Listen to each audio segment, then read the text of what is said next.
Hello, hello, hello, and welcome back to another amazing episode of English Studio. I am your host, Alex, and I am absolutely thrilled to be with you today. And I am Sarah. Oh my goodness, Alex. I have been looking forward to today's lesson all week. We have such a fantastic community tuning in from all over the world. And I just want to say a huge welcome to every single one of you. That is right, Sarah. Whether you are listening from Brazil, Japan, Turkey, or anywhere in between, we are so glad you are part of the English Studio family. Today, we are diving into a topic that everyone needs to master if they want to sound natural and confident in English. It is one of the most common things we talk about in our daily lives, something that happens every single week, literally. We're talking about how to talk about your weekend. Yes, it sounds simple, doesn't it? But there's a big difference between just saying it was good and actually sharing an engaging story that keeps a conversation going. We are going to teach you exactly how to do that today. But before we jump into the fun stuff, we have a tiny favor to ask. If you want to keep improving your English with us every week, please hit that subscribe button right now. Give this video a big like and share it with a friend who is also learning. It helps us keep making these lessons for you for free.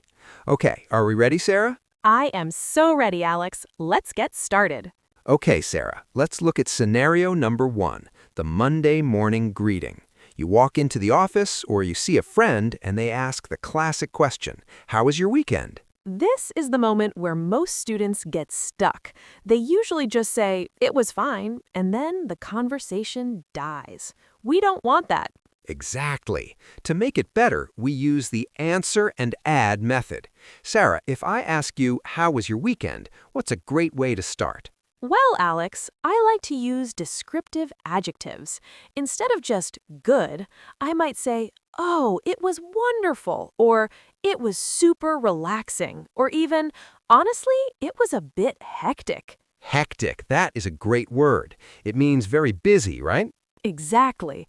If you had a lot of errands to run or chores to do, you can say it was hectic. But the key is to add a detail. For example, "It was wonderful. I finally had time to go to that new botanical garden." See, now I have something to talk about. I can ask you about the flowers or the weather. Let's try another one. Sarah, how was your weekend? It was actually pretty low-key. I just stayed home and caught up on some reading. How about yours, Alex? Oh, mine was great. I went for a long hike on Saturday and then watched a movie on Sunday. Notice how Alex didn't just stop after his answer. He asked, "How about yours?" back to me. That's the secret to a great conversation. Now, let's move on to scenario number 2, talking about Saturday versus Sunday. In English, we often separate our activities by the day. Right. We use the preposition on Saturday, on Sunday, or we can say over the weekend. Let's practice some specific verbs. A lot of people go out or stay in. Sarah, what does it mean to stay in? To stay in means you didn't leave your house. Maybe you ordered pizza, watched Netflix, or just chilled on the sofa. It's the opposite of going out to a restaurant or a party. I love staying in sometimes. So if I'm describing my Saturday, I could say, "On Saturday morning, I slept in." Wait, Shara, what does sleep in mean? Oh, that is a favorite for everyone. To sleep in means to stay in bed longer than usual. If you usually wake up at 7, but on Saturday you wake up at 10, you slept in. It feels so good to sleep in. So I could say, "On Saturday, I slept in until 10. Then in the afternoon, I did some grocery shopping. In the evening, I went out for dinner with some friends." That sounds like a perfect Saturday. And what about Sunday? Well, on Sunday, I usually keep things more quiet. I spent most of the day relaxing. I did some laundry, prepared some food for the week, and just got ready for Monday. That is what we call recharging your batteries. It means getting your energy back for the new work week. Scenario number 3. Let's talk about specific activities. This is where you can really show off your vocabulary. So we have different categories of activities. We have outdoor activities, social activities, and productive activities. Let's start with outdoor. Sarah, what are some things people do outside? Oh, there are so many. You can go for a walk, go for a run, or go for a bike ride. Notice how we use go for a with those? And don't forget hiking or camping. You would say, I went hiking or I went camping. What about social activities, Alex? Well, you can meet up with friends, have a coffee with a colleague, or host a dinner party. Or maybe you went to a concert or visited a museum. I love visiting museums. And then there are the productive things. These are the chores. You might clean the house, do the gardening, wash the car, or run errands. Running errands is a very common phrase. It means going out to do small tasks, like going to the bank, the post office, or the pharmacy. So if someone asks what you did and you don't have one big event to share, you can say, nothing much. I just ran a few errands and cleaned the kitchen. It sounds much more natural than saying I did things. Okay, let's get into scenario number 4. This is a big one, talking about the weather during your weekend. Oh, absolutely. In English culture, we talk about the weather all the time. It often dictates what we do on the weekend. Exactly. If the weather was nice, you might say, the weather was beautiful, so we decided to have a barbecue in the backyard.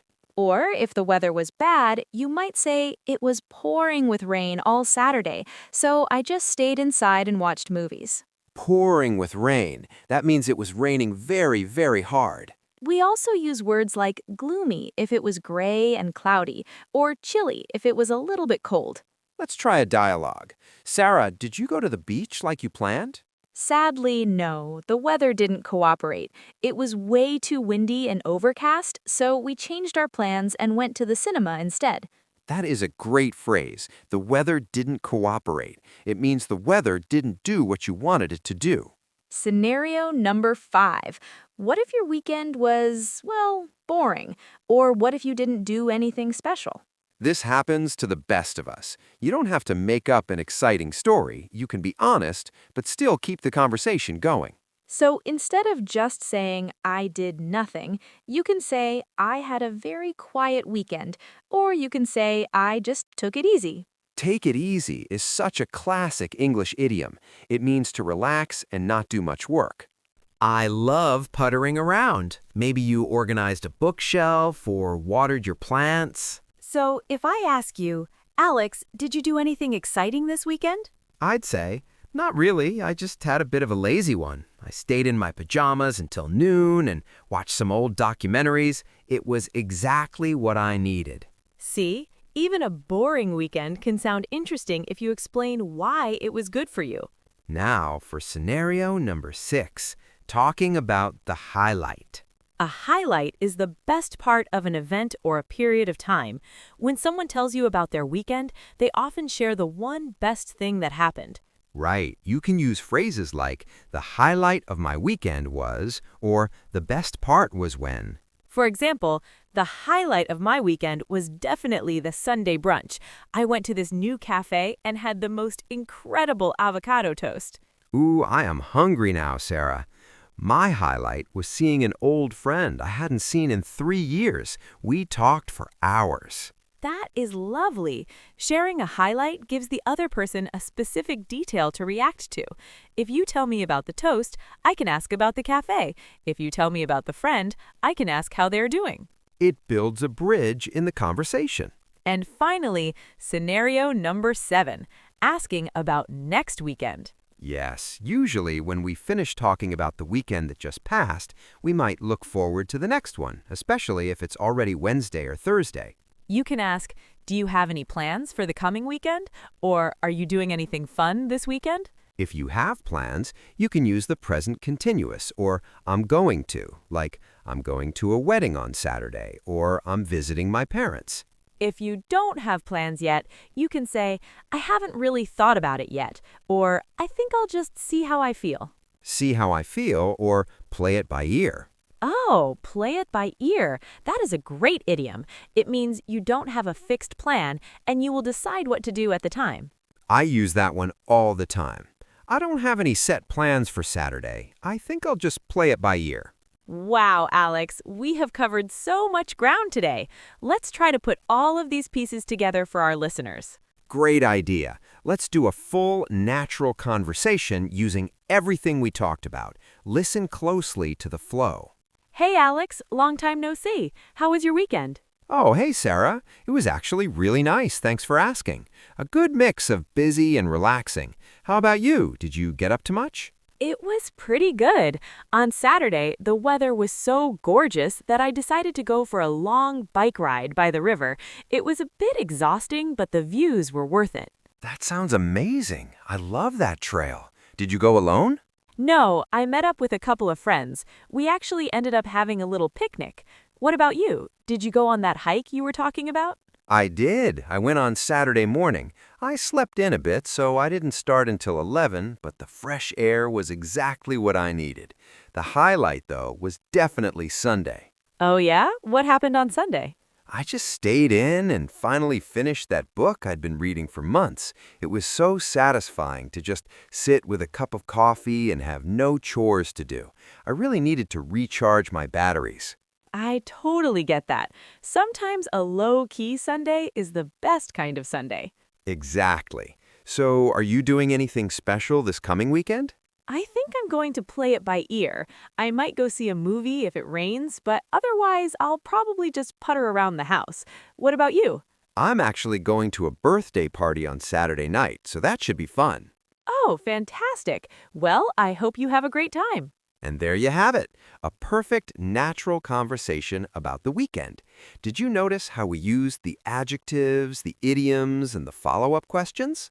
It makes such a difference. It takes your English from basic to fluent just by adding those little details and showing interest in the other person. Exactly. Now, let's do a quick summary of the key phrases we learned today. First, we have the adjectives: wonderful, hectic, low-key, relaxing, and gorgeous.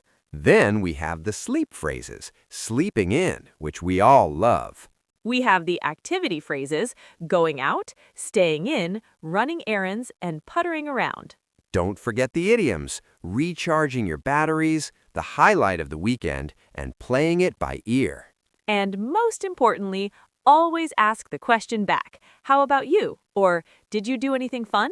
We hope this lesson helps you feel much more confident the next time someone asks you about your Saturday and Sunday. You have the tools now. All you need to do is practice. Speaking of practice, it is time for our question of the day. Yes, we want to hear from you in the comments below. Here's the question. Tell us about your last weekend. What was the highlight for you? Please write your answer in English. We love reading your stories, and we try to reply to as many as possible. Even if it was a quiet weekend, tell us what you did to relax. We can't wait to see your comments. And remember, if you found this video helpful, please give it a like and subscribe to English Studio. It really helps us grow and reach more students like you all around the world. Thank you so much for spending your time with us today. You are doing a great job with your English journey, and we are so proud of your progress. Keep practicing, keep listening, and we'll see you in the next lesson. Have a wonderful week and an even better weekend. Bye-bye, everyone. Bye. See you soon.